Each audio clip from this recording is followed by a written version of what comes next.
L'ISPAN, c'est pratiquement une institution technique. Et c'est nous qui maîtrisons tout ce qui a rapport avec la restauration des monuments, la restauration des sites et monuments historiques, ainsi que la restauration des villes, et particulièrement le parc national historique qui est classé patrimoine de l'humanité. Dès le classement, en fait, l'ISPAN a établi avec le Centre du patrimoine mondial et l'UNESCO tout ce qui traite pratiquement de la Convention de 1972 pour le respect par l'État haïtien de ce monument classé ainsi que du parc. Donc c'est pratiquement le travail essentiel de l'ISPAN dans le parc, c'est notre rôle. C'est l'unique monument en Haïti classé patrimoine de l'humanité. Et bien entendu, ce classement fait que le parc se trouve sous deux juridictions, une juridiction nationale et une juridiction internationale. Or, nous, l'ISPAN, en tant que gardien du patrimoine, donc, nous veillons à ce que l'État puisse mettre en application la convention signée par l'État en 1982, mais qui permet de veiller à ce que le parc reste dans la juridiction nationale et la juridiction internationale. Donc nous veillons à l'application des normes, mais en même temps, je dirais que ça permet aussi d'avoir bon nombre d'assistances pour la restauration et l'apprentissage général par les jeunes de comment restaurer, comment conserver et surtout comment transmettre aux générations futures ce patrimoine et ce legs que le roi Henri-Christophe s'est donné la peine de mettre sur pied dès 1804 et qui s'est achevé, comme nous le savons malheureusement, de la manière la plus tragique en 1820. Malheureusement, nous n'avons pas les moyens d'intervenir sur les monuments comme on aurait dû le faire. Mais cependant,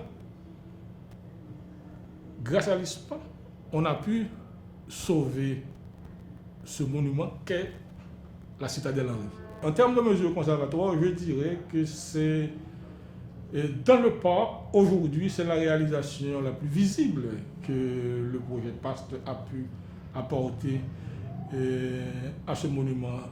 On a pu réaliser des mesures conservatoires non seulement sur le mur de l'écurie à Sans-Souci, mais en même temps sur le site fortifié d'Aramier et d'un autre côté sur les 3 fours à chaud qui se trouvent dans le parc. Parce que ces fours à chaud là ont pour nous une caractéristique tout à fait particulière du fait qu'on a la preuve que la chaux a été fabriquée sur place à partir de 3 fours.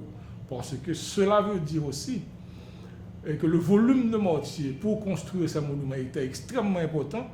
Donc, les constructeurs ont décidé, pour avoir une quantité de choses suffisante et pour travailler sur ces monuments et pour avoir ce résultat-là en 16 ans, à mon avis, c'est un travail lassant, harassant certes, mais ce travail, à mon avis, s'est réalisé 7 jours sur 7, et que ce soit par beau temps, que ce soit par temps pluvieux, ça nous laisse déjà, nous, à l'ISPAN, je dirais extrêmement béat de voir que nos ancêtres ont mis autant d'ardeur à la tâche. Comme le roi l'a fait il y a plus de 200 ans, pour avoir quelque chose de visible, quelque chose de patent sur ces différents monuments, je pense qu'il faut travailler ardemment pour le faire. Le PAST, aujourd'hui, est en train de faire particulièrement des études.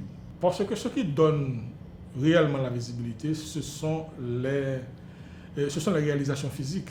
Or, si on reste à niveau des études, ce qui est, à ce qu'il paraît, ce qui est prévisible, ce qui va se faire et ce qui est en train de se faire actuellement, je pense que l'impact sera mitigé en ce qui a trait aux réalisations du PAST sur les grands monuments du parc que sont la chapelle, le palais de Sans-Souci, la citadelle Henri, ainsi que le site fortifié des Ramiers.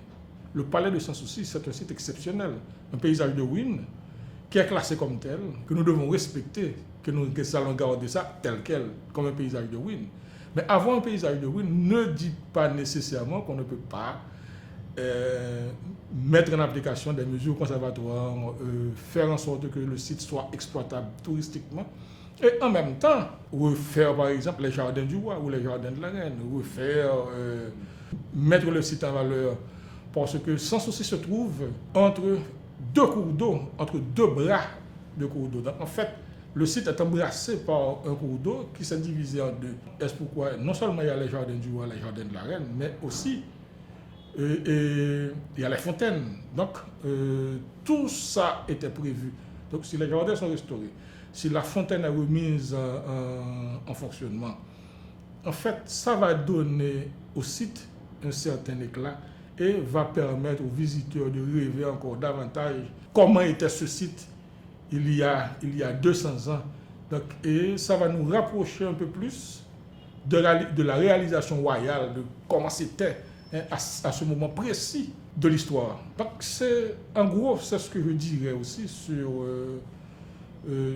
ces ruines magnifiques, parce que ce sont des ruines magnifiques.